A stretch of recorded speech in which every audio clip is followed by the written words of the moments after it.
Well, welcome everybody. It's good to be back from Vietnam. I missed you. We were gone for a couple of weeks, but we're back. And I just wanted to piggyback on what Jonathan in the video talked about the school lunch program there in Vietnam. And many of you, a couple hundred of you back in about May through June, July, donated $50 a person. And what you did is you sponsored a child to get school lunch. And I want you to know we were on the ground there. We met the little kiddos and talked to them. We see them every year when we go. And I want to tell you, we got to look in the eyes of the headmaster who gets that milk and that food. And I can tell you that it's hard for me to describe it because it was so amazing. So I just wanted to thank you for that because it was totally awesome what you guys did. It was totally worth the 7 hours of nonstop turbulence we had coming on the way home over the Pacific. It was something. I won't say that some people had to be medicated, but they did. I was not one of them. But anyway, we're in this series called Mirror, Mirror, and if you have a Bible, I'd like you to open to the book of Romans, chapter 8, the book of Romans. That's located in the New Testament. And if you don't have an easy-to-read version of the Bible of your own, we give them away out at the Get Connected table in the lobby. And we would love for you to go out there and get one of those because we think it's really, really important for you to not only have a Bible, but to also read it. But we're in the digital age, and there's lots of ways to get a digital copy of the Bible. One of the best ways to do it is to go to your app store and download uversion.com. It's at bible.com, and you can download a great version of the Bible that has a bunch of different translations. You can take notes, make bookmarks, all kinds of things. And we also have a Forefront app that you can use to take notes about whatever you're hearing today. You can go to past messages that we've talked about, and you can also scroll around and look for a list of our gel groups, our small groups. We have about 22 of them. They meet Mondays through Thursdays. They consist of about 8 to 16 forefronters, and they spend time together, do life together, study the Bible together, and it's really a great way to get connected. If you've never been in one, you've heard about them, but you're not sure, you should really, really try one. We'd love for you to do that. So we're in a series that I just said called Mirror, Mirror, and we've been talking about the difficult topic of mental illness. And Jason kicked us off a couple of weeks ago, and he did an awesome job talking a little bit about mental illness in general. But then he talked specifically about anxiety, and he talked a little bit about how anxiety impacted him in his life. And then the following week, Chris joined us up here, and he talked about depression. And he did a really good job talking about some of the clinical things that go along with depression, some of the chemistry things that go on in our brains. And he did an awesome job, and actually he was very transparent about his own situation. So this week we're going to carry it on. We're going to continue to talk about it. We're going to take a little bit of a broader look at mental illness this morning. And we're also going to talk about some practical steps or things that you and I can do when we are either suffering with some sort of mental health issue or we know somebody who's suffering. You may have noticed that under your seat, you've got a card and you've got a pen. And what we've provided for you over the last few weeks of this series is a card that talks about some of the things that maybe we could help you with through the course of this series. Many of you may have questions, or you may just want us to pray for you, or you may need a resource, help personally. You may need to meet with us. And so we provided that card so that you could tell us what you need. And hopefully, as you sit here through the service today, you'll feel free to do that. When I got back, I read every single one of those cards that had been turned in over the last couple of weeks. And the one thing that I came away feeling like I really wanted to tell you was, I'm really proud of you. Like, I'm so proud of you for taking the time and filling that out and asking for some real help and asking for prayer, because that takes a lot to do. That tells me that this is something that's needed. And we've known that for a long time, that we've needed to talk about this topic, and you guys have asked, and that's why we're doing it. It's a tough thing. It's difficult. But I think what I want you to hear from me throughout this message, but right from the top of it, is that there's hope. There's hope for what we struggle with. There's hope for what you might be struggling with and what your friends or families may be struggling with that you see every single day. Hope is a hard thing to see when we're faced with things that are right in front of us. It's hard to look down the road and see what's possible. But hopefully we're going to be able to do that today, and hopefully we've done that through the course of this series. That's what we want to convey to you today. Let's pray. God, thank you so much for today. Thank you for safely delivering our Vietnam team home and for the experiences that they had. Thank you for a church who sees a need and makes it happen. God, we're going to dig into the rest of this topic of mental illness, and we probably not even scratched the surface, but today we want to walk away with something. And there's probably somebody here who just isn't sure what to do, and maybe this is their last stop. I don't know.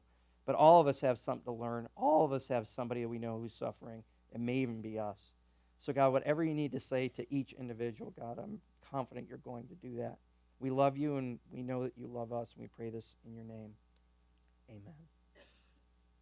So let me ask you something. When you look in a mirror, which is what we've used as a metaphor for this series, what do you see when you look in the mirror? Now, if you're me, it depends on the time of day.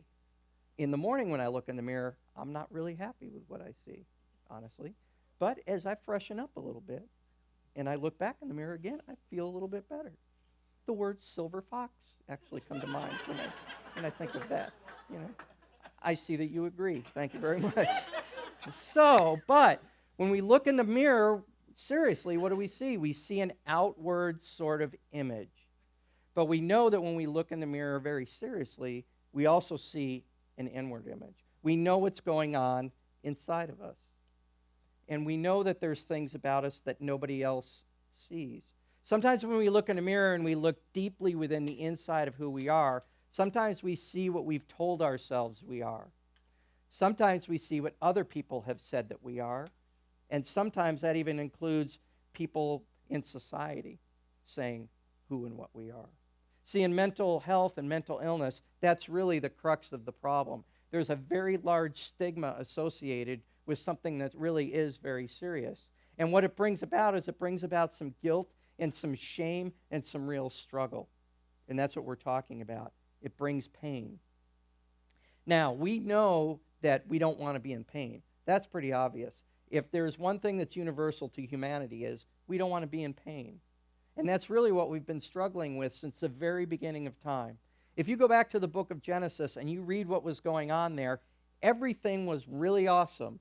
There were these two people. They were with God. They were in this perfect place. Nothing was wrong. It was great. In fact, they didn't even know they were naked. It was so awesome. I mean, how great is that? But what happened was God gave them one parameter. He said, don't do this. Everything will be great. Just don't do this. But they did. And the reason why they did is because, like all of us, we have a choice of what we're going to do and what we're not going to do. And they had the choice, and they decided to do what God told them not to do. And what that did when you read it and you study it is that was the point at which we were separated from him. That's the point at which we decided to kind of go our own way and sort of left God in the rearview mirror. What did this do? It brought about pain. It brought about suffering. It brought about struggle. And that's what we've been dealing with ever since. And so what the Bible calls us is, it's an interesting word. It calls it groaning. Think about that for a minute. Maybe you groan when you wake up in the morning. That's what happens to me usually because I'm in pain when I get up. But think about that for a minute. This groaning, this deep, soul-wrenching desire to not want to be in pain anymore, to not want to have to suffer. If you go to the book of Romans chapter 8 and verses 22 and 23, it'll be up here on the screen behind me. Paul talks about this.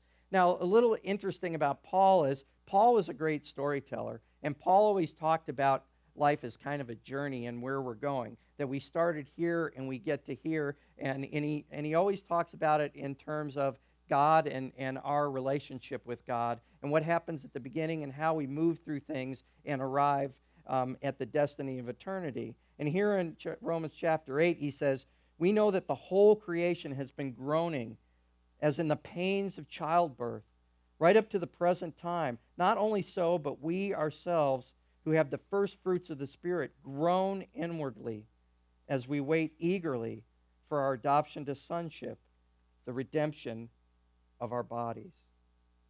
That's what we really want. What Paul is saying here is that it was broken at the beginning, but as you seek and come into a relationship with God, there will be a time where there will be no more pain. There will be no more suffering.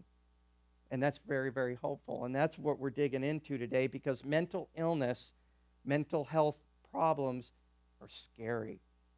And they're very complex. From the minor to the major, they're extraordinarily complex. and they can be very, very dangerous, especially in the most serious cases. The statistics on this are very sobering. In 2013, we know that about 44 million people were suffering from some sort of mental illness. And we know that within that, about 14 million people would be classified as seriously mentally ill. That's staggering if you think about it. And the number, the $196 billion of lost earnings every year just for mental health-related absentees and problems.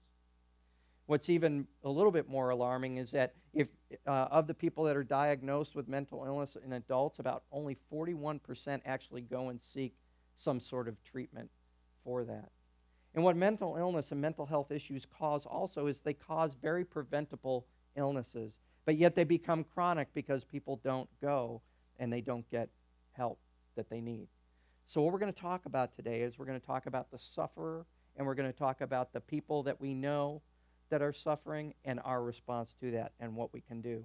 And the reason why we're tackling this is because it's difficult. And we need to understand it. We need to know what we're dealing with. And also because we have a God who's willing to tackle the tough with us. He made us. He created us. He knows things are going to be difficult, and he wants to be right alongside us, right next to us, helping us out. So if you're new here today and you just walked in here, you're probably like, what in the heck did I walk in here? This is really pretty heavy. And I would agree with you. But we're really glad that you're here, whether you're here for the first time or the 100th time. You need to know that God cares about you and that he loves you and that he's got something to say to you today. And I hope that you can glean or take away something of value as we talk through this. That's the most important thing. So let me start with a question. Who are you? Who are you?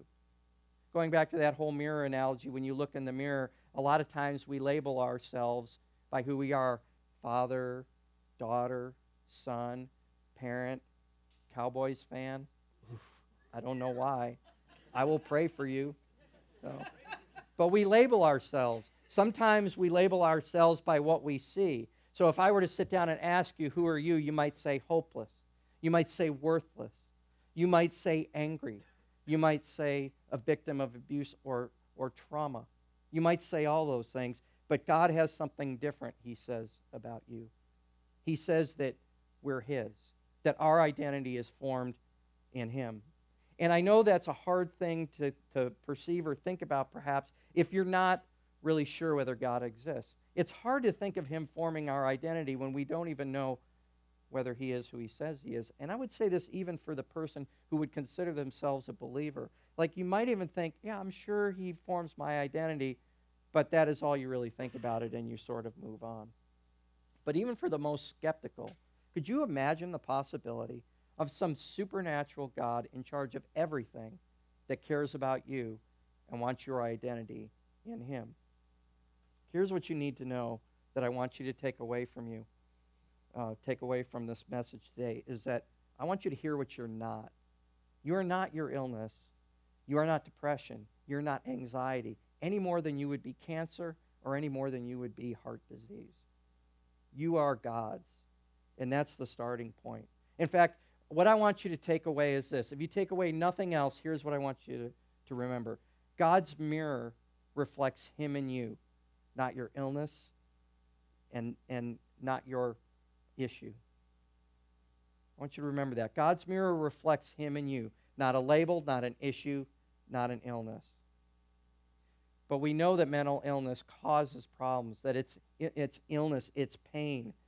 And with many other difficult topics that we look at with God, we can count on the fact that he's here with us, that he's with us through this, that if we agree or somehow even begin to believe that he forms our identity, that he is with us through this. Now, when I sit down with people and I talk to them, or I counsel people, my experience with being with people and talking with them, what I find in the middle of talking with them is, aside from the issue or what they're dealing with or whatever illness they have, the thing that I find most often is the struggle for our identity. Like, they may be dealing with something, but there's a struggle, and that's the root of the problem oftentimes is their identity. What they are, who they are, why they are. And that's what God says is so important. is our identity in him. Now, here's what I haven't said so far. I haven't said that God will fix every problem you will ever have. I haven't said that God will cure you of your illness or your issue. I would be lying to you if I stood up here and said that to you, because I don't know that would happen. Does he say that he can heal us? Does he say that he cares about us? Does he have the power to do those things? Absolutely. But I don't understand why some people get relief in those areas and others don't. I don't know. But I can tell you this. I know that he loves us. I know that he cares about us. And he paints an amazing picture for us in the pages of the Bible. There's a large group of poems and songs in the Bible in this book called Psalms.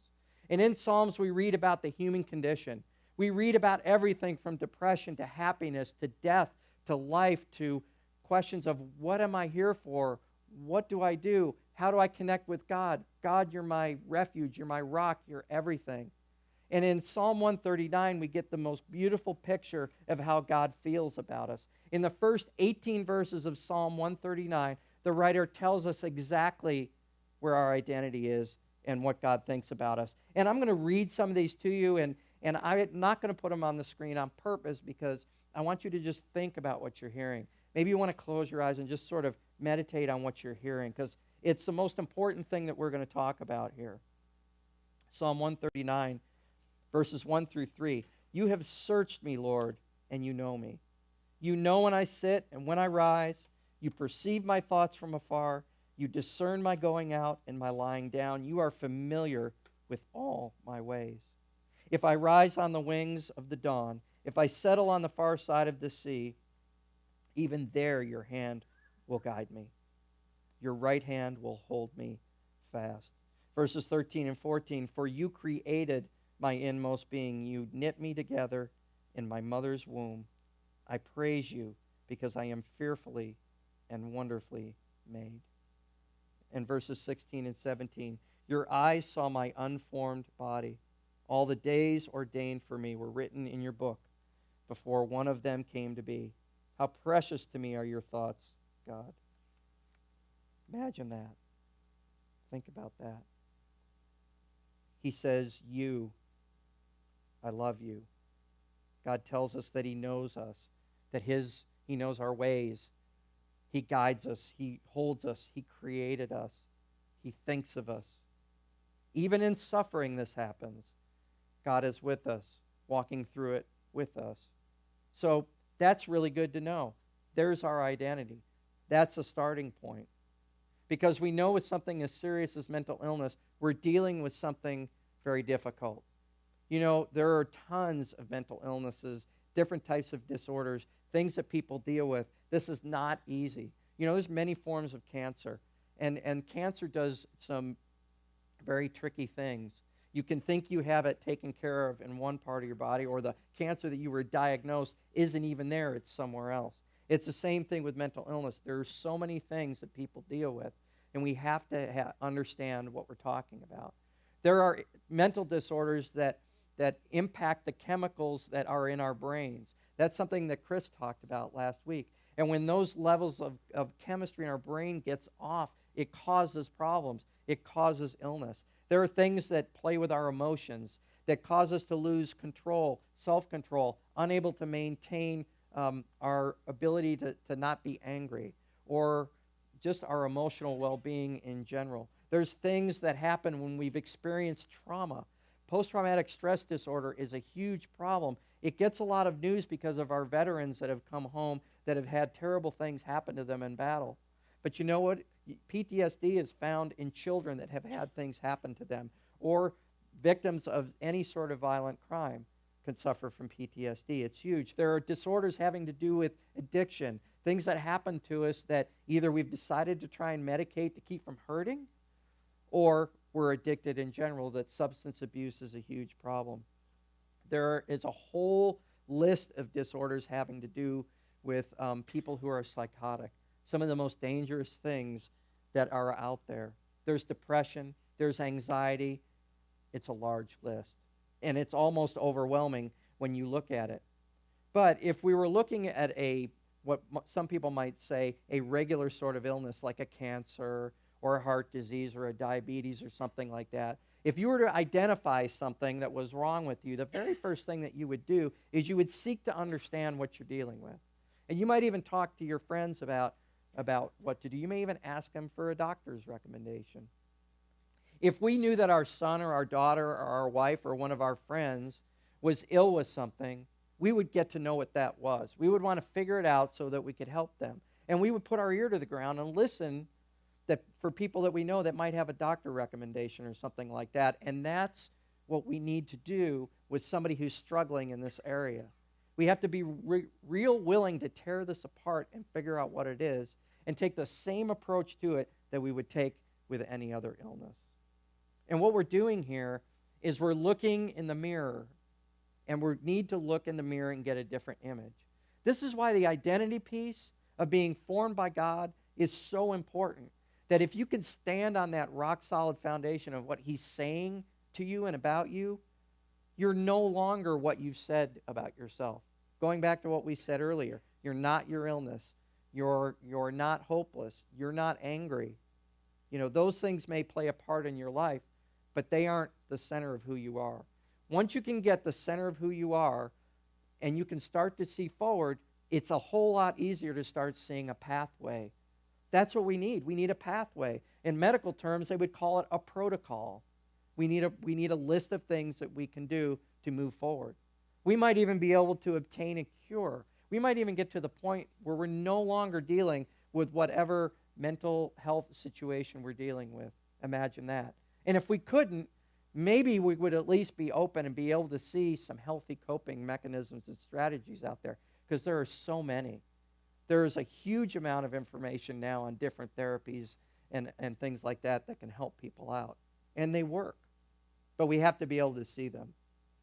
And we do that when we take on God's ID, his identity, that we're able to see ourselves the way he does, so that we can start to take these problems and we can start to move through them. It's really important to know where to start so you can know where you're going.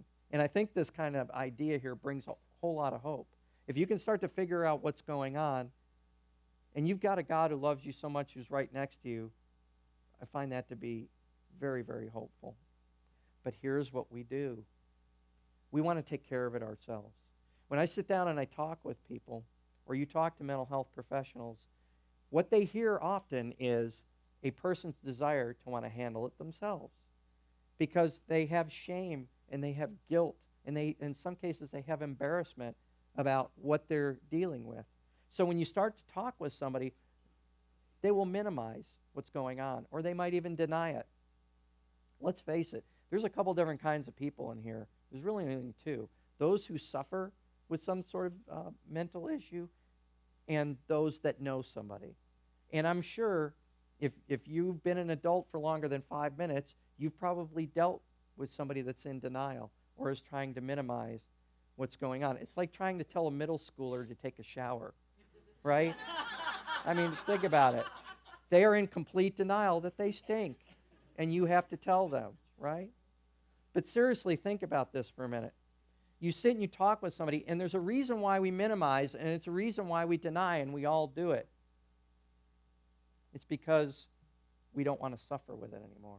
And we think if we minimize it or if we deny it, maybe it'll go away. But that doesn't happen. There's a saying that people like to use that they'll say, Jesus is my co-pilot. All I need is him, and I can do anything. And I think what's really true is Jesus is not our co-pilot. Jesus is sitting in the front seat driving the ambulance, and we're in the back seat we're in the back in a stretcher, is what it is. Okay? And that's really, really great news, because we were never equipped to handle this stuff on our own. Never. And if you're trying to do that, we want to help you. You can't do it. And you know, deep down, you probably know that you can't. And that's okay. So what do? Well, if we had a broken leg, we would go to the hospital. If we had cancer, we would try and figure out what it was. If we had diabetes, we would go to a doctor and get it worked on. But what we do when we try and handle it is sometimes we create greater problems for ourselves. Somebody that tries to medicate a PTSD trauma from childhood with alcohol turns in and becomes addicted to alcohol. So what do we need to do? Well, we need a different path. We need a new image. We need to be able to look in the mirror, and we need to be able to be hopeful, but how do we do that? Well, the first thing that we need to do is we need to put our identity squarely in the middle of whatever steps that we take. We need to take on the identity that God has given us, and that's one of a child who's loved and cared for, and that's exactly how he feels about us. From that point, then we can start to take some steps. And there are some real practical steps and things that we can do to begin to move us forward, whether it's us that are suffering with something, or maybe it's one of our children, or a friend, or another family member. And like I said, there's a couple different kinds of people. There's people that suffer, and then there's people who know somebody who suffers. Well, let's talk to those of us who are either suffering with some sort of mental issue or illness. Let's talk to us first. Here's a few things that I think would help us move forward, some steps. First thing that we need to understand is that what is going on with us is real. And mental illness or some disorder, whatever we're dealing with, is real tough. But there are real options. For instance, we all want a remedy. We all want an answer. So how do you do that? You got to research it. You got to figure out what you're dealing with. You got to know your enemy. Best way to know your enemy is to find out everything you can about it. I tell people a lot in counseling, or I even tell my kids this because I do this. Make a list. If you got a problem, make a list. Make a list of everything that you have to do to overcome that problem. Because I'm a list guy. I just like crossing things off as I go. But seriously, you know what you see when you do that? Progress. Part of a remedy is being able to see progress. So find out what you're dealing with, make a list, and start knocking it off. Next thing, every day. Why every day? Because every day for some people is a battle. Every minute of every day sometimes is a battle for people. So what do you want? We all want a good day. We all don't want to have a bad day. But for some people, the bad in their day far outweighs their good. So the way to health, a pathway, would be to seek something good in that day. Seek a victory. Seek some sort of possibility. Seek God. Now, I don't want you to not hear that. Sometimes a little shred of something good carries you through.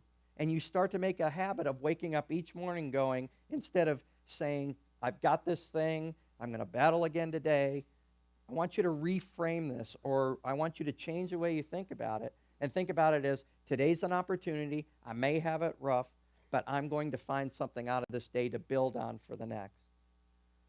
I want you to allow yourself a few things. We need to allow ourselves to be okay. Sometimes you've been down and hurt and suffering for so long, you don't even know what it's like to be okay. We need to allow ourselves to be okay, just as much as we need to allow ourselves to have good and bad days. Because you know when you're not feeling well, or you see somebody that's not feeling well, you like to ask your family member, well, how are you feeling? How are you feeling? How are you feeling? It's okay to feel okay. It's okay to feel better, just like it's okay to not feel better. Okay? So allow yourself that, and allow yourself to be with others. Open yourself up and allow yourself to enter into community with people. Because a lot of times people with mental issues or mental disorders, what they do is they retreat and they isolate. And it's very important to get and remain in community with people. It's very healthy. And finally, you need to live. And it might mean that you need to live with what you're battling. Maybe you'll overcome it at some point. Maybe the strategy that you're using with a therapist or medication or through counseling will take you completely out of it, or maybe it won't. What we need to learn is we need to learn healthy coping, and we need to learn what it's like to live with it and continue to function. There's a lot of people who live with chronic illnesses, and you would never know it. They live their lives, and they move forward. Practical steps for the sufferer. But you know what? All of us know somebody who needs our help. What do we do when we know people in our family that we have to help? We need to stop. Let me explain to you what I'm talking about there. We have some very well-meaning ideas in our head of how we can help somebody. But oftentimes we get it kind of wrong, and we need to stop. You know, there's some things that we say about people that are struggling with mental health issues. We'll say, they're crazy. They're insane. We throw the word bipolar around. You'll hear, oh, they just cray-cray. People actually say that. But if you think about it, it doesn't really advance the dialogue of helping people with mental illness. It actually drives them into the darkness a little bit more. We can be very innocent in our attempt to help somebody, and we end up not really helping them. So we need to stop. And here's what we need to do. Four very quick practical things for you to do. You need to sit with them in love, in compassion, in mercy. You need to take some time to learn about what's going on with them. It's very important. If one of your family members or friends were diagnosed with something, you would find out what it's about. You need to do the same thing with this. There's lots of different ways to find out information, very credible and good information about what goes on with mental illness. There was one particular thing that I keep hearing as we're talking about people who are going in and killing people in these mass shooting things. And there's always the discussion of gun control and mental illness. Now, I'm not going to talk about gun control, but the mental illness piece is always a little bit concerning to me, because we start to make a label that when somebody goes in and does something like this, that they must be mentally ill. The statistics really show that the mentally ill are more vulnerable to violent crime than they will ever perpetuate. But yet this is what we hear in our country and across the landscape. We need to know what we're talking about. People's lives are at risk here. We need to offer our time. We need to offer our help. We need to offer to sit down with somebody. Sometimes we need to go get them and take them out and get them out of the isolation. You know what all this is? This is all about caring about another human being with absolutely no conditions whatsoever. And the last thing that we can do is we need to process. And what that means is there are some of us that have family members that are deeply entrenched in very serious mental illness. I had a very long conversation with somebody from First Service who walked me through his entire journey with his wife. Some of the most terrible and heart-wrenching stuff I've ever heard. But he was knowledgeable, he knew what was going on, and he got in there and he worked with her. But the other thing that he knew that he needed to do is he needed to process through things like boundaries and whether he was enabling her and what to do when her behavior was very, very erratic. That's what we need to do, sit and process. So take a minute and stop. And what are we trying to do here? We're trying to change the image that's in the mirror. That's what God wants from us. He doesn't want us to continue as a sufferer or as somebody who knows one. He wants to help us through those. And even if we're never cured or healed, He is going to be there for us, and that's going to be our starting point. There's a possibility there. Back in April, I was standing up here, April 19th, I'll never forget it, and I preached a message about, I can't exactly remember what the topic was, but I know I was talking about my some trauma that I experienced when I was a child. And I was very transparent about what that sort of did for me. And when I got done with that message, just to be very transparent with you, it triggered that whole situation that occurred when I was 12 years old. And that's all I could think about for directly after that. Now, I had spent all week prior to that message practicing it and going over it and over it and over it. And then I got to preach it 3 times, so it was a little hard to run away from what I was thinking about. But it triggered that whole situation again. Childhood trauma, age 12, 40-some years later, and I'm still dealing with it. And I was really angry when I came off stage the last time because I realized that I was going through this all over again. And it caused a lot of problems for me throughout my life till about my late 30s when I actually decided to deal with it. And what happened is that the identity that God gave me really started to form in me. And then through that time from there, I realized, well, there's some depression that I have been dealing with for a long time. So when I walked off that stage, it was like everything came back again. And what did? I I found myself in therapy again. Within 4 days after preaching that message, I contacted a therapist and I got in to see her. And I was, like I said, I was angry, but now that I look back on it, I'm so happy about it. It was one of the most hopeful acts I had taken in a long time. Because I sat there and I remember saying to her, why do I have to go through this again? It's like I always have to face this. Why? And she just looked at me and she said two words that absolutely changed the whole dynamic of this thing that I'd been dealing with. She looked at me, and she was the only therapist I have ever been with who actually looked like she was going to cry. And she said, it's okay.